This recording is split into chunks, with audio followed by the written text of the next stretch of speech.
పిల్లలు కావాలని మీ కలను నెరవేర్చుకోండి. సంప్రదించండి హెగ్డే ఫెర్టిలిటీ, హైదరాబాద్, తెలంగాణ.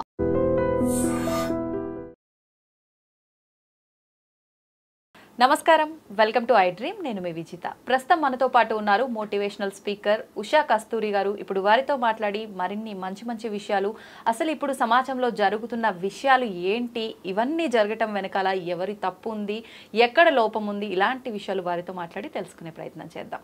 నమస్తే అమ్మా. నమస్తే అమ్మ. నేను అడగబోతున్న టాపిక్ అయితే కొంచెం చాలా మందికి ఇంట్రెస్టింగ్ టాపిక్ అయి ఉండొచ్చు. ఏంటి అంటే టాపిక్ అడగముందే మీరు కూడా అవుతున్నారు. చాలా ఇంట్రెస్టింగ్ టాపిక్.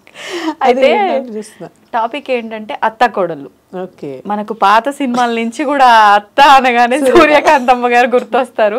కానీ ఆవిడ బేసిక్ గా చాలా మంచిదంట పాప. అవునంట కదా.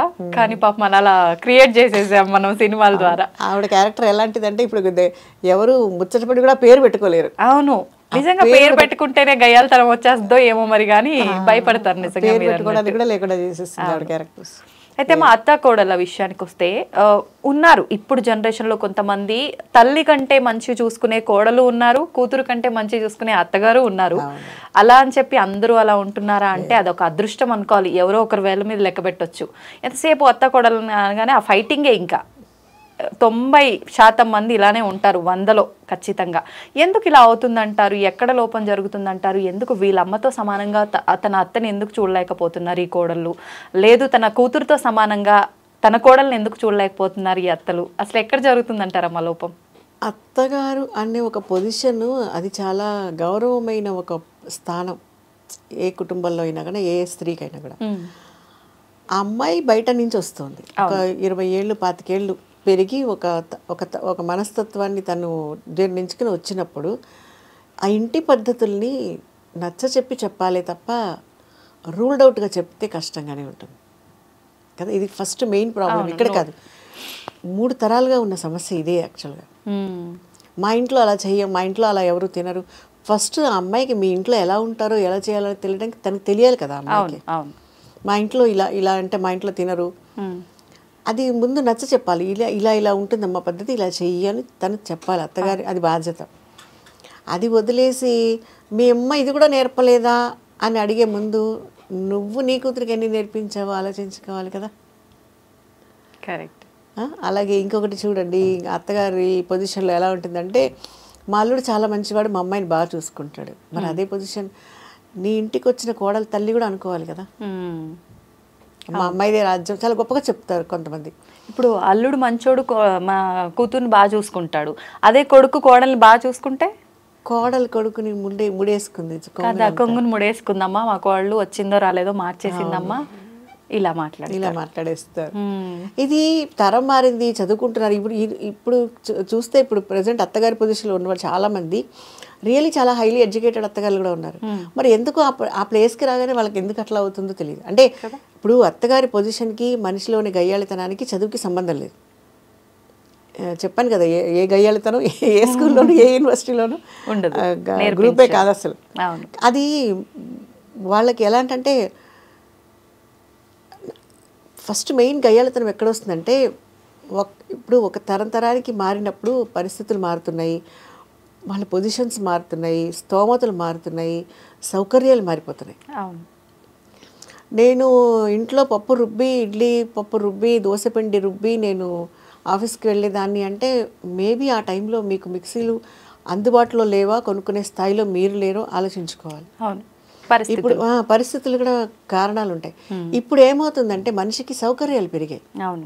సౌకర్యాలు పెరిగినప్పుడు కూడా ఇప్పుడు కట్టుకున్న మొగుడు కూడా అడుగుతాడు, ఏమని, మా నాయనమ్మ రుబ్బి చేసేది పచ్చడి ఎంత బాగుండేదో, మా అమ్మ కూడా రుబ్బేది అని. మీ నాయనమ్మ ఉద్యోగానికి వెళ్ళేది కాదు, కాబట్టి ఆవిడ రుబ్బి పచ్చడి చేసినా ఆవిడకి ప్రాబ్లం లేదు.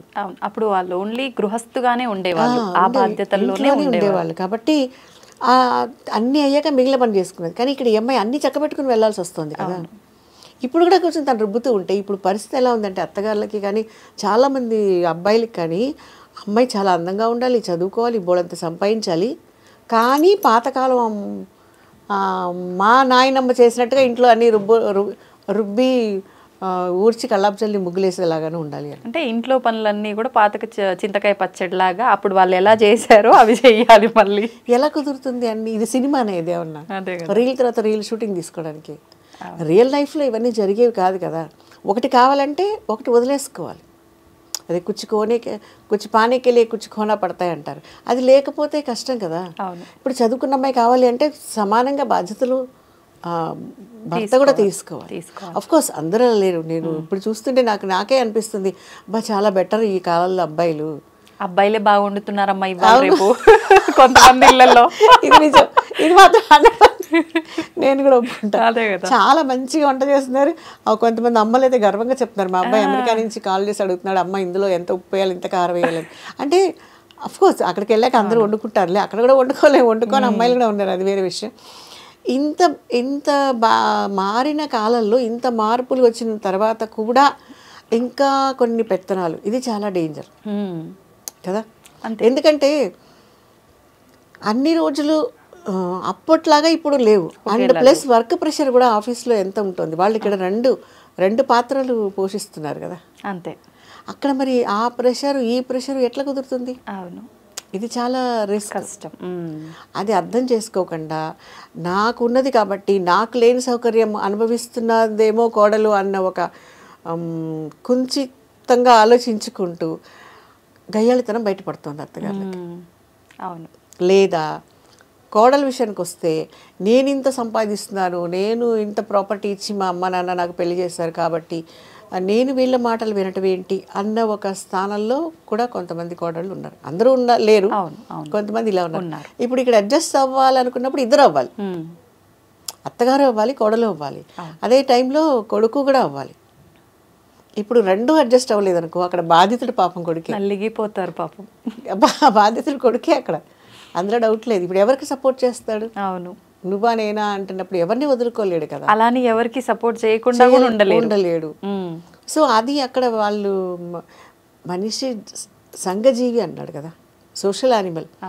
అప్పుడు సంఘంలో ప్రతి వాళ్ళతోటి అడ్జస్ట్ అవుతూనే ఉండాలి. పక్కింటి వాళ్ళు, ఎదురింటి వాళ్ళు, ఎక్కడ మన ఇప్పుడు మన ఇంట్లో మన ఇష్టం రేడియో సౌండ్ పెట్టుకుంటాం, టీవీ సౌండ్ పెట్టుకుంటాం అంటే పక్కింటి వాళ్ళు అబ్జెక్ట్ చేస్తే we have to reduce the sound. అవును. మరి అంత ఉన్నప్పుడు ఇంట్లో వాళ్ళతో అడ్జస్ట్ అవ్వద్దా? అదే కదా. అది ఆ కాంప్రమైజ్ లేకుండా ఇలా గొడవలతో ఇంట్లో పెరిగిన పిల్లలు ఉంటారే, వాళ్ళకేమవుతుందంటే ఎక్కడ తాళం అక్కడ వేసి వాళ్ళ పని పబ్బం గడుపుకునే మైండ్ సెట్ వాళ్ళకి వచ్చేస్తుంది. అంటే ఏ రోటి కడుపదో ఆ రోటి కాడ పాడతారంటారు కదమ్మా, అలానా? అంతే. ఇప్పుడు దానివల్ల నష్టం ఎవరికి? పిల్లల భవిష్యత్తు కదా. అవును, ఖచ్చితంగా వాళ్ళకి ఎఫెక్ట్ అవుతుంది. పిల్లల భవిష్యత్తు చాలా రిస్క్ పడుతుంది. అవును, అంటే వాళ్ళకి ఇంకా విలువలు, ఆ బంధాల పైన అసలు ఎటువంటి వాల్యూ ఉండదు. వాల్యూ కాదు ఆ పాత్ర. అంటే ఇప్పుడు ఇక్కడ నాయనమ్మ పాత్ర, అమ్మ పాత్ర, ఈ రెండింటి మధ్యలో కోఆర్డినేషన్ వాళ్ళు, ఆ బ్రిడ్జి అది ఊగేసలాడుతూ ఉంటుంది, ఎప్పుడు తెగిపోతుందో తెలియదు వాళ్ళకి. రెండు పొజిషన్స్ చిరాగ్గానే అనిపిస్తాయి. అవును, ఒక వయసు వచ్చిన తర్వాత ఇద్దరిని భరించలేరు. చూడరా మీ అమ్మ ఎలా చేస్తుంది అంటే, చూసావా మీ నాయనమ్మ ఎలా చేసిందో, లేదా చూడు మీ అమ్మ ఎలా చేసిందో, లేదా మీ నాన్న ఇలా చేశాడా అన్న స్థానంలో పెరిగారు అనుకోండి చిన్నప్పటి నుంచి, వాడికి ఏ పాత్ర మీద వాడికి అభిమానం ఉండదు కదా పిల్లలకి, అమ్మాయి అయినా అబ్బాయి అయినా కూడా. అవును అవును. ఇప్పుడు దీని డ్యామేజ్ ఏమవుతుంది వాళ్ళకి? వాళ్ళ స్టడీస్ మీద ఉండొచ్చు, వాళ్ళ క్యారెక్టర్ మీద ఉండొచ్చు, వాళ్ళ డెవలప్ మీద కూడా ఉండొచ్చు. అవును, ఫ్యూచర్ పైన కూడా. ఫ్యూచర్ పైన ఇవన్నీ డ్యామేజ్ అయితే ఆటోమేటికల్లీ వాడి ఫ్యూచర్ని వాడు సెలెక్ట్ చేసుకోలేడు. ఇప్పుడు వాడికి డౌట్ వస్తుంది ఏం చేయాలని. ఆ పిల్లలకి క్వశ్చన్ మార్కే ఉంటుంది. ఇప్పుడు ఎక్కడ అడ్జస్ట్ అవ్వాలా వద్దా? ఇప్పుడు మా అమ్మ గట్టిగా అరిచింది కాబట్టి నాయనమ్మ మీద మనం కూడా అలాగే ఉండాలా? ఇప్పుడు ఆ కోడల పొజిషన్ తనకు వెళ్తున్నప్పుడు ఒక అమ్మాయి అయితే ఓహో ఇప్పుడు ఇలా ఉండాలా అని ఒక డౌట్ వాళ్ళకి వస్తుంది కదా. అంటే ఒక్కొక్క సందర్భాల్లో ఏమవుతుందంటే అమ్మ, ఆ రిలేషన్ పైన వీళ్ళకి వాల్యూ పోవడంతో పాటు వీళ్ళు ఇప్పుడు మమ్మీకి వీళ్ళు బాగా బాండింగ్ అనుకోండి, మమ్మీ వాళ్ళ నానమ్మని సరిగా చూసుకోకపోతే వీళ్ళు కూడా నానమ్మని దూరం పెట్టే సిచ్యువేషన్స్ ఏర్పడవచ్చు.